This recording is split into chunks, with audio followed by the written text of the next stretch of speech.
இறைவனுடைய சாந்தியும் சமாதானமும் நம் அனைவர் மீதும் நிலவட்டுமாக. என்னுடைய யூடியூப் சேனலுக்கு உங்களை நான் வரவேற்கிறேன். நான் சம்மில். சுல்தான் சலாஹுத்தீன் அய்யூபி பாகம் 5.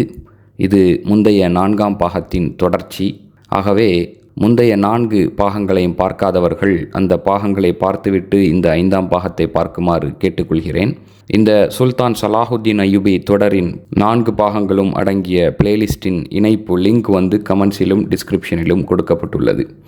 சுல்தான் சலாஹுத்தீன் அய்யூபி பாகம் 5 தொடர்கிறது. நற்பண்புகளின் அழகிய வெளிப்பாடு. அந்த நாளில் சுல்தான் சலாஹுத்தீனிடமிருந்து வெளிப்பட்ட இஸ்லாத்தின் மகத்தான நற்குணங்களை கிறிஸ்தவ வரலாற்றாசிரியர் சொல்ல கேட்பது உகந்ததாக இருக்கும் என நான் கருதுகிறேன். அவர் கூறுகிறார், முஸ்லிம்களிடம் பைத்துல் முகத்தஸ் ஒப்படைக்கப்பட்ட போது அந்த நாளில் சுல்தானிடமிருந்து மனித நேயமும் நல்லியல்பும் தூர நோக்கும் வெளிப்பட்டதை போன்று வேறெந்த நாளிலும் வெளிப்பட்டதில்லை. அவருடைய படையினரும் அதிகாரிகளும் நகரை நிர்வகிக்கும் பொறுப்பை ஏற்றுக்கொண்டார்கள். அவர்கள் மக்களை எவ்வித அநியாயம் செய்யவும் அனுமதிக்கப்படவில்லை. சிலுவை படையினரில் யாருக்கும் தீங்கிழைக்கப்படவில்லை. அரசனின் மெய்க்காவல் படையினர் நகரின் எல்லா சாலைகளையும் காவல் காத்து வந்தார்கள். பாபு தாவூதில், அதாவது தாவூதின் வாயிலில் நம்பிக்கைக்குரிய அதிகாரி ஒருவர் நியமிக்கப்பட்டார். ஈட்டுத்தொகை அளிக்கும் ஒவ்வொருவருக்கும் நகரை விட்டு செல்வதற்கு அனுமதி அளிக்கும் பொருட்டு. அதற்கு பிறகு அந்த வரலாற்றாசிரியர் சுல்தான் சலாஹுத்தீனுடைய சகோதரர் ஆதிலும் அவருடைய தளபதியும் பாலியானும் ஏராளமான அடிமைகளை விடுதலை செய்ததை குறித்து குறிப்பிடுகிறார். அவர் கூறுகிறார், பின்னர் சலாஹுத்தீன் தம் தளபதிகளிடம் கூறினார், என் சகோதரர் தம் புறத்திலிருந்து உதவி செய்துள்ளார். பாலியானும் தளபதியும் தங்களின் சார்பாக உதவி செய்துள்ளார்கள். இப்போது நான் என் சார்பாக உதவி செய்கிறேன். உடனே அவர் தம் படையினருக்கு உத்தரவிட்டார், நகரின் எல்லா பாதைகளிலும் ஈட்டுத்தொகை செலுத்த முடியாத வயதானவர்களுக்கும் பலவீனமானவர்களுக்கும் அனுமதியளித்து விடுங்கள். அவர்கள் எங்கு விரும்பினாலும் சென்று கொள்ளட்டும். மக்கள் அல் காசு வாயிலின் வழியாக வெளியேற தொடங்கினார்கள். சூரியன் உதித்ததிலிருந்து மறையும் வரை அவர்கள் வெளியேறிக்கொண்டே இருந்தார்கள். ஏழைகளுக்கும் வறியவர்களுக்கும் சுல்தான் சலாஹுத்தீன் செய்த இந்த உதவிகள் கணக்கிட முடியாத அளவு அதிகமானவை. சுருங்கச் சொன்னால், சுல்தான் சலாஹுத்தீன் தாம் வெற்றி கொண்ட சிலுவை படைகளிடமிருந்து கைப்பற்றிய இந்த நகரத்தை தம் கருணையாலும் உபகாரத்தாலும் நன்னடத்தையாலும் அரவணைத்து கொண்டார். 1099ஆம் ஆண்டு முதலாக சிலுவை படைகள் இந்த நகரத்தை கைப்பற்றிய போது எந்த அளவு மோசமான மிருகத்தனமான நடத்தையை மேற்கொண்டார்கள் என்பதை நினைத்து பாருங்கள். பைத்துல் முகத்தஸின் கடை வீதிகளும் சாலைகளும் துண்டிக்கப்பட்ட உடல்களால் நிரம்பியிருந்தன. காயமடைந்தவர்கள் வலியால் முனகிக்கொண்டும் வேதனையால் துடித்து கொண்டும் உதவி தேடிக்கொண்டும் இருந்தார்கள். சிலுவைப்படை வீரர்கள் அப்பாவி முஸ்லிம்களை உயிரோடு உரித்து கொன்றார்கள். பலவிதமான தண்டனைகளை கொண்டு அவர்களை சித்திரவதைக்கு உள்ளாக்கினார்கள். முஸ்லிம்கள் சிலர் பைத்துல் முகத்தஸின் முகடுகளில் ஏறி அடைக்கலம் தேடினார்கள். ஆனால் அநியாயக்கார சிலுவை படை வீரர்கள் ஈட்டிகளை அவர்கள் மீது எறிந்து அவர்களை கீழே விழச் செய்தார்கள். எங்கு ஈசா அலைஹிஸ்ஸலாம் தமது அன்பு மற்றும் கருணையின் போதனைகளை போதித்தாரோ அத்தகைய புனிதத்தலம் இந்த இனப்படுகொலையாலும் அவர்கள் செய்த அநியாயத்தாலும் படுகொலைகளாலும் கலங்கப்பட்டது.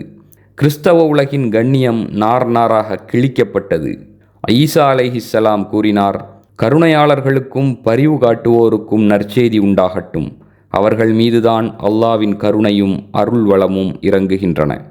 ஈசா அலைஹிஸ்ஸலாம் அவர்களின் இந்த போதனையை மறந்தது போல் காட்டிக்கொண்ட சிலுவைப்படை வீரர்கள் முஸ்லிம்களை படுகொலைகள் செய்து புனிதமான இந்த பூமியை களங்கப்படுத்தி அதனை அறுவை கூடமாக ஆக்கினார்கள். இந்த அளவு கடின உள்ளம் கொண்ட இந்த சிலுவைப்படை வீரர்களையும் சலாஹுத்தீனின் பரிவும் கருணையும் தழுவிக்கொள்வது அவர்களின் நற்பாக்கியமன்றி வேறென்ன? கருணை அல்லாவின் பண்புகளில் மகத்தானது. அதுதான் நீதி வழங்குபவனின் கிரீடம், அவனது கண்ணியம். நீதி எங்கெல்லாம் ஒரு மனிதனை கொல்வதற்கு கட்டளையிடுகிறதோ அங்கு கருணை அவனை காப்பாற்றி விடுகிறது. ஒருவேளை காலம் சலாஹுத்தீன் அய்யூபியின் நற்பண்புகளையும் மகத்தான செயல்பாடுகளையும் குறிப்பிடாமல் இருந்தாலும் அவர் பைத்துல் முகத்தஸை எப்படி மீட்டார் என்ற ஒரு சாதனை மட்டுமே அவர் தம் காலத்தில் மட்டும் சிறந்து விளங்கியவர் அல்லர், மாறாக பல காலகட்டங்களிலும் தலைமுறைகளிலும் சிறந்த மனிதராக இருக்கிறார் என்பதை உணர்த்துவதற்கு போதுமானது. தொடர் சிலுவை தாக்குதல்கள். பைத்துல் முகத்தஸின் வெற்றிக்கும் ஹித்தீன் போரில் சிலுவை படைகள் அடைந்த மோசமான தோல்விக்கும் பிறகு ஐரோப்பா முழுவதும் அஷாம் போன்ற ஒரு சிறிய தேசத்திற்கு எதிராக ஒன்று திரள தொடங்கியது.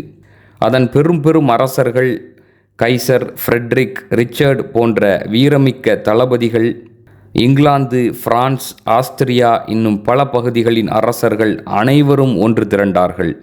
மறுபுறம் எதிரணியில் சலாஹுத்தீன் ஐயூபி, அவருடைய உறவினர்கள், அவருடைய பிரதிநிதிகளாக இருந்த சிற்றரசர்களை தவிர வேறு யாரும் இருக்கவில்லை. அவர்கள்தான் முஸ்லிம்களை பாதுகாத்து கொண்டும் முழு இஸ்லாமிய உலகத்தின் சார்பாக போரிட்டு கொண்டும் இருந்தார்கள். சுல்தானின் செயல்பாடுகள் முழுமையடைதல். தொடர்ந்து 5 வருடங்கள் நடந்த கடுமையான உயிர் சேதங்களை ஏற்படுத்திய போர்களுக்கு பிறகு ரமலாவில் 1192ஆம் ஆண்டு இறுதியாக இரு அணியினருக்கும் மத்தியில் உடன்படிக்கை ஏற்பட்டது. பைத்துல் முகத்தஸும் முஸ்லிம்கள் கைப்பற்றிய நகரங்களும் கோட்டைகளும் அவர்களின் வசமே நிலைத்தன. சிலுவை படைகள் ஆட்சி செய்த உக்கா என்ற சிறிய பகுதி மட்டுமே அவற்றின் வசம் மிஞ்சியது. மற்ற எல்லா பகுதிகளும் சலாஹுத்தீன் ஐயூபியின் ஆட்சியின் கீழ் இணைக்கப்பட்டன. எந்த செயலை நிறைவேற்ற வேண்டும் என்று அவர் பொறுப்பெடுத்து கொண்டாரோ அதனை முழுமையாக நிறைவேற்றினார். மிக சரியாக கூற வேண்டுமானால் அதனை நிறைவேற்றுவதற்காகத்தான் அல்லாஹ் அவரிடம் அந்த பொறுப்பை ஒப்படைத்தான். சுல்தான் வெற்றி பெற்றதையும் துர்பாக்கியமான சிலுவை போர்கள் முடிவடைந்ததையும் குறித்து கிறிஸ்தவ வரலாற்றாசிரியர் கூறுவது பின்வருமாறு: புனித போர்கள் முடிவடைந்தன. தொடர்ச்சியாக 5 ஆண்டுகள் அணையாமல் எரிந்து கொண்டிருந்த போர்களின் நெருப்பு அணைந்தது. 1187ஆம் ஆண்டு ஜூலை மாதம் ஹித்தீன் போரில் முஸ்லிம்கள் வெற்றி பெறுவதற்கு முன்னால் மேற்கு ஜோர்டான் நதிக்கரையில் ஒரு துண்டு நிலம் கூட முஸ்லிம்களின் வசம் இல்லாமல் இருந்தது. 1192ஆம் ஆண்டு டிசம்பர் மாதம் ரமலாவில் உடன்படிக்கை ஏற்பட்ட போது சிறிய கடற்கரை பகுதியை தவிர சுவரிலிருந்து யாஃபா வரை அனைத்து பகுதிகளும் முஸ்லிம்களின் கட்டுப்பாட்டில் இருந்தன. உடன்படிக்கையில் சுல்தான் சலாஹுத்தீனுக்கு வருத்தத்தை ஏற்படுத்தக்கூடிய எதுவும் இருக்கவில்லை. சிலுவை படைகள் கைப்பற்றிய பகுதிகளில் பெரும்பாலானவை பிரெஞ்சுக்காரர்களின் கட்டுப்பாட்டில் இருந்தன. அவர்களுக்கு ஏற்பட்ட உயிர் சேதங்களோடும் பொருட்சேதங்களோடும் ஒப்பிட்டு பார்த்தால் அவர்களுக்கு ஏற்பட்ட முடிவு மிக குறைவான அளவே பயன்தரக்கூடியது. ரோமின் போப் கிறிஸ்தவ உலகில் உதவி கோரிய போது முழு கிறிஸ்தவ உலகமும் அவரது அழைப்பை ஏற்று திரண்டு வந்தது. Kaiser Frederick, England, France, Austria ஆகிய நாடுகளின் அரசர்கள், பெல்ஜியத்தின் அரசர் காவந்த், ஜெருசலேமின் அரசர், பலஸ்தீனில் இருந்த சிலுவை படைகளின் தளபதிகள், தாவியா அல் இஸ்பிதார் பகுதிகளின் தளபதிகள் மற்றும் பல அரசர்களும் தளபதிகளும் தங்களின் முழு பலத்தையும் திரட்டி வந்தார்கள். பைத்துல் முகத்தஸை கைப்பற்றிவிடலாம் என்றும் அங்கு அழிவின் விளிம்பில் இருந்த சிலுவை படைகளை காப்பாற்றலாம் என்றும் தங்களின் ஆசைகளை மீண்டும் ஒருமுறை நிறைவேற்றிக் கொள்ளலாம் என்றும் அவர்கள் எண்ணினார்கள். ஆனால் முடிவு யாருக்கு சாதகமாக இருந்தது? அந்த போர்கள் நடந்து கொண்டிருக்கும் காலகட்டத்தில் கைசர் ஃப்ரெட்ரிக் கொல்லப்பட்டார். பிரான்சின் அரசர்கள் தங்களின் நாடுகளுக்கு திரும்பினார்கள். அவர்களுடைய நண்பர்களும் அவர்களுக்கு நெருக்கமானவர்களும் பெருமளவில் பைத்துல் முகத்தஸில் இருந்தபோதும் அதனை சலாஹுத்தீனிடமிருந்து அவர்களால் கைப்பற்ற முடியவில்லை. கடற்கரை பகுதியான உக்கா பகுதியை தவிர அங்கு சிலுவை படையை சேர்ந்த அரசன் ஒருவன் பேரளவில் ஆட்சி செய்து கொண்டிருந்தான். 3ஆம் சிலுவை போரில் முழு கிறிஸ்தவ உலகமும் படைகளை திரட்டி கொண்டு சலாஹுத்தீன் ஐயூபிக்கு எதிராக போரிட வந்தது. ஆனாலும் அவர்கள் அசைக்க முடியாத, மோதி உடைக்க முடியாத உறுதியான பாறையை எதிர்கொண்டார்கள். சுல்தானின் படைகள் தொடர்ந்து மாதக்கணக்காக, சொல்லப்போனால் வருடக்கணக்காக கசப்பான துன்பங்களையும் சிரமங்களையும் ஆபத்துகளையும் எதிர்கொண்டிருந்தாலும் அவர்கள் அவற்றுக்கு எதிராக முறையிடவில்லை. சுல்தான் அவர்களை போரில் கலந்து கொள்ள கோரிய போதெல்லாம் அவர்களில் யாரும் கலந்து கொள்ளாமல் இருந்ததில்லை. இந்த நற்செயலின் பாதையில் தம்மை ஈடுபடுத்திக் கொள்ளாமல் இருந்ததில்லை. சில சமயங்களில் தொடர்ந்து அவர் உதவி கோரிக்கொண்டே இருந்ததால் சுல்தானுக்கு கட்டுப்பட்ட ஆட்சியாளர்களின் உள்ளங்களில் வருத்தங்கள் இருக்கத்தான் செய்தன. ஆனாலும் சுல்தான் உளத் தூய்மையோடும் பற்றோடும் அவர்களிடம் வேண்டிய போதெல்லாம் அவர்கள் தங்கள் படைகளோடு வரத்தான் செய்தார்கள். உர்சூஃப் என்ற இடத்தில் நடந்த இறுதிப் போரில் மொசூலின் படைகள் அரிதான முன்மாதிரியற்ற வீரத்தோடு போரிட்டன. இந்த போர்கள் அனைத்திலும் எகிப்து மற்றும் ஈராக்கின் படைகள் மீது சுல்தான் பெரும் நம்பிக்கை கொண்டிருந்தார். அவருக்கு தேவைப்பட்ட போதெல்லாம் அந்த படைகள் அவருக்கு உதவி செய்தன, அவரை வலுப்படுத்தின. அவ்வாறே அஷாமின் வடக்கு பகுதியிலிருந்தும் மையப்பகுதியிலிருந்தும் வந்த படைகளும் அவரை வலுப்படுத்தின. அரபுகள், எகிப்தியர்கள், குர்துகள், துருக்கியர்கள் அனைவரும் சுல்தான் சலாஹுத்தீனுக்கு கட்டுப்பட்டு முஸ்லிம்களாக ஓர் அணியில் நின்றார்கள். உண்மையில் அவர்கள் அவருடைய பணிவிடையாளர்கள் போல் அவர் வேண்டிய போதெல்லாம் விரைந்து வந்து கலந்து கொண்டார்கள். அவர்கள் வெவ்வேறு குலங்களை, வெவ்வேறு கோத்திரங்களை, வெவ்வேறு பரம்பரைகளைச் சேர்ந்தவர்களாக இருந்தபோதும் அவர்களுக்கு மத்தியில் குலரீதியான மோதல்களோ இன ரீதியான சண்டைகளோ இல்லாமல் அனைவரும் முஸ்லிம்கள் என்ற ரீதியில் அனைவரும் ஓர் உடலை போன்றவர்கள் என்று நபிகளார் வர்ணித்ததற்கேற்ப, அனைவரும் சகோதரர்கள் என்று திருக்குர்ஆன் வர்ணித்ததற்கேற்ப அவர்கள் அனைவரும் ஓர் உடலை போன்று ஓர் அணியில் நின்றார்கள். ஒரே கொடியின் கீழ் அவர்களை ஒன்றிணைப்பதில் சில சமயங்களில் சுல்தான் சலாஹுத்தீன் தடைகளை எதிர்கொள்ளத்தான் செய்தார். அவர்களின் இயல்புகளில் பெருமளவு கருத்து வேறுபாடுகளை அவர் காணவும் செய்தார். ஆனாலும் வெவ்வேறான இந்த படையினர் சுல்தான் அவர்களிடம் வேண்டியதற்கிணங்க 1187ஆம் ஆண்டிலிருந்து அல்லாவின் பாதையில் இறுதி வரை போரிட்டவர்களாக 1192ஆம் ஆண்டு வசந்த காலம் வரை அவருக்கு கட்டுப்பட்டு ஓர் அணியில் ஒற்றுமையாக நின்றார்கள். இந்த காலகட்டம் முழுவதிலும் எந்த மாகாணமும் அவரது கட்டுப்பாட்டிலிருந்து வெளியேறவில்லை. அவருடைய தளபதிகளில், அதிகாரிகளில் ஒருவரும் அவருக்கு எதிராக கிளர்ச்சி செய்யவில்லை. அவர்கள் அந்நிய சக்திகளை தோற்கடிப்பதற்கும் அவற்றின் அடித்தளங்களை ஆட்டம் காணச் செய்வதற்கும் ஆற்றல் பெற்றிருந்தார்கள். அவற்றின் கொள்கைகளும் தலைமையும் எவ்வளவுதான் வலிமையும் தற்காப்பு திறனும் நீடிக்கும் தன்மையும் உறுதியும் பெற்றிருந்த போதும் இந்த காலகட்டம் முழுவதிலும் அப்படி கிளர்ந்தெழக்கூடிய எவரையும் நாம் காணவில்லை, விதிவிலக்கான ஒரே ஒருவரை தவிர. அவர் சுல்தானின் நெருங்கிய உறவினர்களுள் ஒருவர். பின்னர் அவரும் மன்னிப்பு கேட்டதால் மன்னிக்கப்பட்டு விட்டார். தம் குடிமக்களிடையே சுல்தான் ஆச்சரியமான அதிகாரத்தை பெற்றிருந்தார். மக்களின் உள்ளங்களில் அவர் மீதான பிரியமும் கண்ணியமும் நிலை பெற்றன.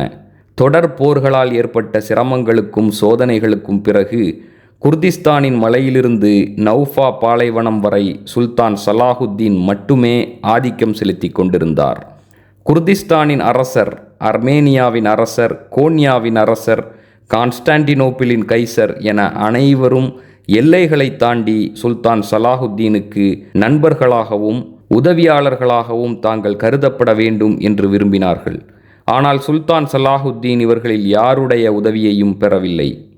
அவர்கள் எந்த ஒரு சமயத்திலும் அவருக்கு உதவி செய்யவில்லை. இறுதியில் சுல்தான் தனியாக நின்று பெற்ற வெற்றிக்காக வாழ்த்து சொல்வதற்காக மட்டுமே அவர்கள் அவரிடம் வருகை தந்தார்கள். அவர் ஆலோசனை பெற்று கொண்டிருந்த அவருடைய தளபதிகளில் யாரும் அவரிடத்தில் தனிப்பட்ட முறையில் ஆதிக்கம் செலுத்தினார்கள் என்று கூற முடியாது. ஒரே ஒரு சந்தர்ப்பத்தில் மட்டுமே அவருடைய சகோதரர் ஆதிலின் கருத்து மிகைத்தது. சுல்தான் போரின் விவகாரங்களை குறித்து ஆலோசனை செய்வதற்காக சபையை கூட்டினார். அந்த சமயத்தில் ஆதிலின் தவறான கருத்து சுல்தானின் சரியான கருத்தை மிகைத்தது. சுவர், உக்கா போன்ற இடங்களில் நடந்த போர்கள் இதற்கு உதாரணங்களாகும். ஆயினும் இந்த சபையின் உறுப்பினர்களில் ஒருவரது கருத்துக்கு மட்டுமே சுல்தான் அதிக முக்கியத்துவம் வழங்கினார் என்று எந்த அடிப்படையிலும் கூற முடியாது. அவருடைய சகோதரர்கள், பிள்ளைகள், அவருடைய சகோதரர்களின் பிள்ளைகள், அவருடைய பழைய நண்பர்கள், புதிய அதிகாரிகள், திறமையான நீதிபதிகள், நம்பத்தகுந்த அமைச்சர்கள், அறிவுரை கூறுபவர்கள், பெரும் அறிஞர்கள் என அனைவரும் ஜிஹாதில் ஒன்றுபட்டார்கள். அதில் நேரடியாக கலந்து கொண்டு பங்களிப்பு ஆற்றினார்கள். தங்களுடைய எஜமானருக்கு நலன் நாடுவதில், அவரை வலுப்படுத்துவதில் அவர்கள் சிறிதும் அலட்சியம் காட்டவில்லை. ஒவ்வொருவரும் தங்களின் ஆற்றலுக்கேற்ப, திறமைக்கேற்ப பங்களிப்பு செய்தார்கள். அவர்களில் தம்முடைய தலைவரை, எஜமானரை மறந்துவிட்ட ஒருவராவது இருந்தாரா என்ன? சிந்தனை குழப்பத்தை ஏற்படுத்தக்கூடிய, மனதை களைப்படையச் செய்யக்கூடிய சிரமமான, நெருக்கடி மிகுந்த இந்த சூழலில் ஒரு உள்ளம்தான் மற்ற எல்லா உள்ளங்களின் மீதும் ஆதிக்கம் செலுத்தியது. ஒரே ஒரு வலிமையான நாட்டம் மற்ற எல்லா மனங்களையும் ஆக்கிரமித்து கொண்டிருந்தது. அது சுல்தான் சலாஹுத்தீன் அய்யூபியின் உள்ளம், அவரது நாட்டம். இவைதான் எல்லா உள்ளங்களிலும் ஆதிக்கம் செலுத்தி கொண்டிருந்தன. இத்துடன் சுல்தான் சலாஹுத்தீன் அய்யூபி பாகம் 5 நிறைவடைகிறது. 6ஆம் பாகமான அடுத்த பாகத்திற்கு என்னுடைய சேனலை சப்ஸ்கிரைப் செய்து இணைந்திருங்கள். இந்த தொடரை முழுமையாக பார்த்து வாருங்கள். பார்த்துவிட்டு அதிகம் பிறருடனும் பகிருங்கள். இன்ஷா அல்லாஹ். சேனலை சப்ஸ்கிரைப் செய்யாமல் பார்ப்பவர்கள் சப்ஸ்கிரைப் செய்துவிட்டு பாருங்கள். மீண்டும் அடுத்த காணொளியில் சந்திப்போம். நன்றி. நான் சம்மில். இறைவனுடைய சாந்தியும் சமாதானமும் நம் அனைவர் மீதும் நிலவட்டுமா.